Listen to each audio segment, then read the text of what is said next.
Halo, selamat siang para VTuber seluruh Indonesia. Berjumpa kembali dengan saya Luis dari channel VTube Internasional. Salam VTuber. Oke, para sahabat semua, pada kesempatan hari ini Bapak Ibu, saya akan mencoba menjelaskan pertanyaan yang sama dan sering diulang-ulang oleh para member. Apa itu? Terkait dengan kapan e-commerce akan keluar, bagaimana perizinan e-commerce-nya hingga sekarang, bagaimana bila e-commerce-nya izinnya tidak keluar dan sebagainya. Jadi intinya banyak para member menanyakan kepada saya mengenai seputar e-commerce. Maka dari kesempatan ini saya akan mencoba menjawabkan lebih detail terkait e-commerce. Saksikan videonya. Oke, Bapak Ibu sekalian, jadi yang disebut e-commerce ini memang ada yang menanyakan kepada saya, Pak, izin ini kan baru saja diurus setelah itu berjalan. Dia menanyakan kepada saya lagi, kalau izinnya seandainya tidak dirilis oleh para ibaratnya dari pihak pemerintah, bagaimana nasib VTube ke depan? Oke, untuk itu saya coba jawab Bapak Ibu sekalian. Jadi memang benar izin e-commerce ini diurus setelah VTube berjalan, karena VTube ada beberapa fase. Fase pertama adalah hanya menonton iklan, dan karena kita akan masuk fase kedua atau fase berikutnya di mana ada e-commerce, maka pemerintah mewajibkan kita untuk memperbaiki izin kita GR80-nya untuk bisa siap masuk ke dalam e-commerce. Kapan prosesnya selesai? Sesuai dengan kalau Bapak Ibu lihat kita punya surat izin kita tertanggal 10 Maret tahun 2020, dan ada batas waktu setahun dari tanggal 10 Maret 2020 hingga 10 Maret tahun 2021, di mana selambat-lambatnya adalah perusahaan harus melengkapi izin, dokumen, dan juga data pendukung semua supaya perizinannya akan terilis. Termasuk adalah batas waktu tanggal 10 bulan Maret 2021 adalah waktu terakhir atau batas terakhir kita semua menantikan dari perusahaan perizinannya apa keluar. Kita semua berharap bahwa di saat itu atau sebelum saat itu izinnya sudah bisa terilis, sehingga kita sudah bisa masuk ke fase yang kedua. Nah, tapi yang tadi Bapak Ibu tanyakan, Pak, bagaimana bila izinnya tidak dikeluarkan oleh pihak yang berkait?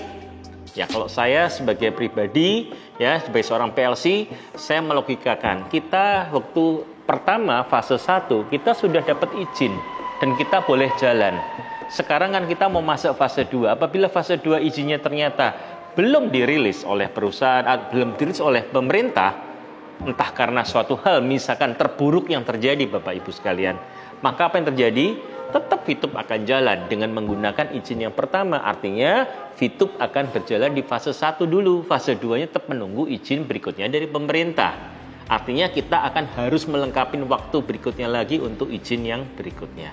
Artinya kita belum bisa masuk ke fase 2 bila izin untuk fase 2-nya belum dirilis atau di-approve oleh pemerintah. Tapi Bapak Ibu, apakah VTube hanya satu-satunya yang menjalankan e-commerce sebagai aplikasi? Tidak Bapak Ibu. Banyak aplikasi lain sudah berjalan dengan e-commerce-nya. Nah, pertanyaannya saya cuma satu. Kenapa VTube nggak bisa? Harusnya kita pun bisa menjadi suatu aplikasi yang ada e-commerce. Karena contoh aplikasi lain yang punya e-commerce sudah banyak dan itu di Indonesia. Jadi kita pun sebagai aplikasi VTube mempunyai hak yang sama untuk bisa masuk ke dalam fase e-commerce, Bapak Ibu. Jadi yakinkan Bapak Ibu sekalian bahwa kita cepat atau lambat kita pasti akan masuk e-commerce. Hanya waktu yang akan menentukan berapa lama. Kita berharap secepatnya dari pihak kita punya perusahaan, dan tentunya perusahaan sudah melengkapi database yang ada, data dan dokumennya, tinggal kita nanti menunggu dari izin dari pemerintah untuk merilis kita menjadi VTube fase 2 yang ada e-commerce-nya. Ya, semoga hal ini cukup menjawab Bapak Ibu sekalian terkait dengan e-commerce. Jadi Bapak Ibu sabar, e-commerce pasti segera keluar karena sudah dijanjikan oleh perusahaan VTube bahwa kita akan segera masuk ke fase 2. Kapan tepatnya? Tunggu. Sabar, itu adalah butuh waktu. Tetapi pasti kita akan masuk ke fase kedua dengan e-commerce-nya. Dengan itu VTube akan lebih kencang lagi melaju sehingga lebih bisa membantu banyak para VTuber Indonesia, khususnya di masa pandemi sekarang atau di COVID-19 yang terpuruk. Semoga semua bisa bangkit bersama VTube dan VTube makin jaya. Oke, Go Diamond. Oke, Bapak Ibu sekalian, demikian ulasan saya terkait dengan e-commerce supaya itu menjelaskan kepada Bapak Ibu sekalian. Dan apabila Bapak Ibu masih ada pertanyaan, baik itu mengenai e-commerce ataupun hal lain, silahkan Bapak Ibu tuliskan dalam komen yang ada di channel saya ini. Saya akan berusaha menjawab apapun yang Bapak Ibu punya unek-unek atau masalah, supaya Bapak Ibu mendapatkan solusi atau jawabannya. Oke, jangan lupa subscribe, like apabila Bapak Ibu suka akan konten saya ini, dan juga silahkan di-share konten saya bila memang bermanfaat bagi Bapak Ibu sekalian, serta membantu tim atau jaringan Anda. Terima kasih Bapak Ibu, salam VTuber.